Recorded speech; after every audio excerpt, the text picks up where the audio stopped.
harka fuune kam jirtu kabajamtoota daawwattoota Gullallee Miidiyaa Neetwoork. Odeessaalee keenya kan guyyaa irraa qabannee jirra. Qopheessee dhiyeessuun kan isin faana turan Bunnaa Waabeekooti. Isinis hanga xumura sagantaa kiyyaatti na faana turan affeerraa kiyya.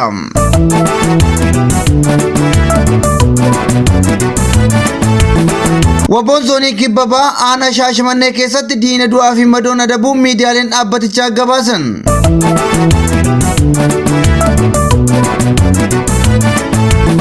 Godina Bunnoo Beddellee aanaa Cawwaaqa keessatti saamichi qabeenya hawaasaa irratti taasifamu jabaatee itti fufuu maddeen keenya himan.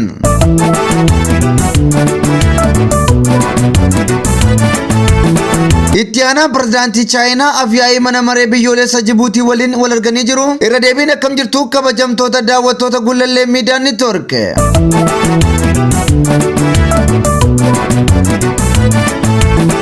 Waboon zoonii Kibbabaa aanaa Shaashimannee keessatti diina du'aa fi madoon adabuu miidiyaaleen dhaabbatichaa gabaasan. Waraanni bilisummaa Oromoo Waboon tarkaanfii ilaalessaa waraana faashistii PP irratti fudhachuus jabeessee itti fufuun himamaa jira. Haaluma kanaanis kaleessa amajjii 23 bara 2024 Waboon zoonii Kibbabaa godina Arsii Lixaa aanaa Shaashimannee ganda Abaaroo iddoo addaa gaara Abaarootti Cibiraan Jaalladhii Gammadaa diina maqaa sakatteensa Waboon bobbaate irratti hatteedhuun tarkaanfii irratti fudhateen loltoota ja'a ajjeesuun 13 immoo madoon adabee jiraachuu maddi miidiyaa dhaabbatichaa ifoomsee jira.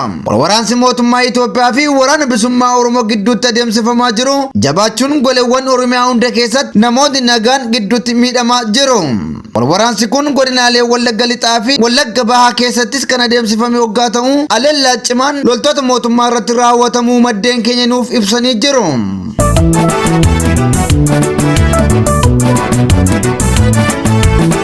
Godina Gujii Lixaa aanaa Bulee Horaa keessatti miseensi farra Libeelolaa Bilxiginnaa tokko harka yoo kennatu milishoota irratti waraanni PP tarkaanfii fudhachuun dhagahamee jira. Dhaabbanni waraanaa sirna faashistii Itoophiyaa ijaaruu barbaadu tiksuuf ijaarame dargaggoota impaareetti humnaan qabee leenjii waraanaa kennee fi bobbaasus sirnichi farra dhala namaa ta'uu hubachuun keessaa baqachuun ganuu itti fufanii jiru.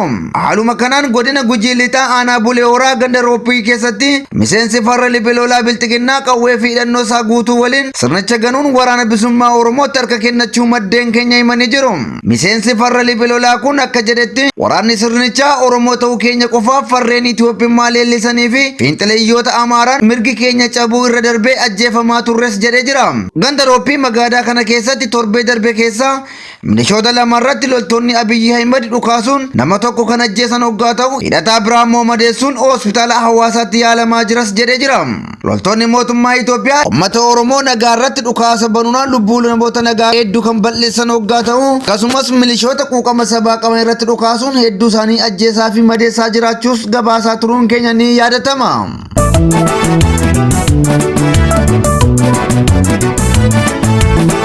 Godina Bunnoo Beddellee aanaa Cawwaaqa keessatti saamichi qabeenyaa hawaasa irratti taasifamu jabaatee itti fufuu maddeen keenya himan. Dhiittaan mirga namoomaa fi saamichi daangaa hin qabne kaadirootaa fi waraana koloneel Abiyyi Ahimadiin Oromiyaa keessatti bobbaaseen ilmaan Oromoo irratti gaggeeffamaa kan jiru hoggaa ta'u guyyaa guyyaan maatiin qe'ee fi qabeenya qaban irraa saamichaa fi doorsisaan buqqaa jiru.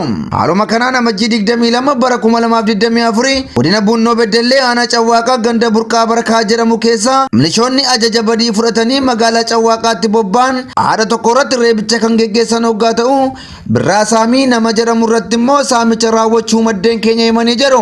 Dabalataanis guyyaa kaleessaa obbo Obsaa Jamaal nama jedhamu jala boqqolloo kuntaala 30 milishoonni kunneen fudhachuun kan beekame hoggaa ta'u jiraattota gandoota sanaa cufarraas dirqaman qarshii 1400 akkasumas midhaan nyaataa kiiloogiraama 50 harkaa saamaa akka turan jiraattonni himaniiru. Godina Bunnoo Beddelleetti aanaan Cawwaaqa aanota Oromiyaa keessaa dararaan qaamolee nageenyaa mootummaatiin keessatti raawwatamu keessaa ishee tokkodha.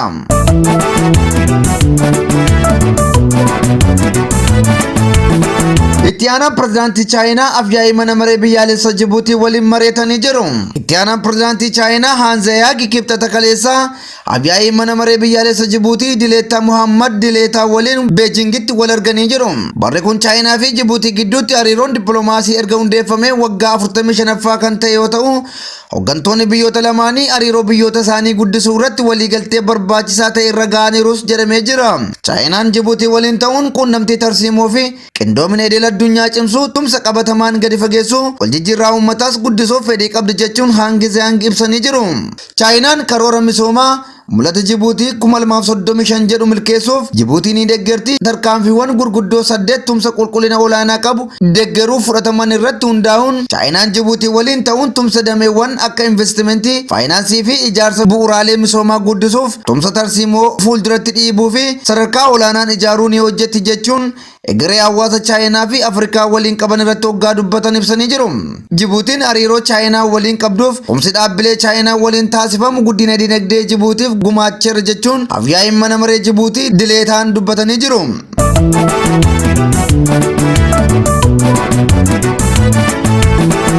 Ayyaani kabajamtoota daawwattoota Gullallee Miidiyaa Neetwoork odeessaaleen keenya kan guyyaa har'aatiif qabanne kanneen hangasii turanii qopheessee dhiyeessuun kan isin faana ture Bunnaa waa beekooti. Qophiileen keenya yeroo hundumaa akka isin bira ga'aniif toora YouTube Gullallee Miidiyaa Neetwoork akkasumas chaanaalii Telegiraama YouTube Gullallee Miidiyaa Neetwoork sabiskiraayib gochuun maamilummaa keessan akka itti fuftan isin gaafanna. Waan daawwattaniif galatooma.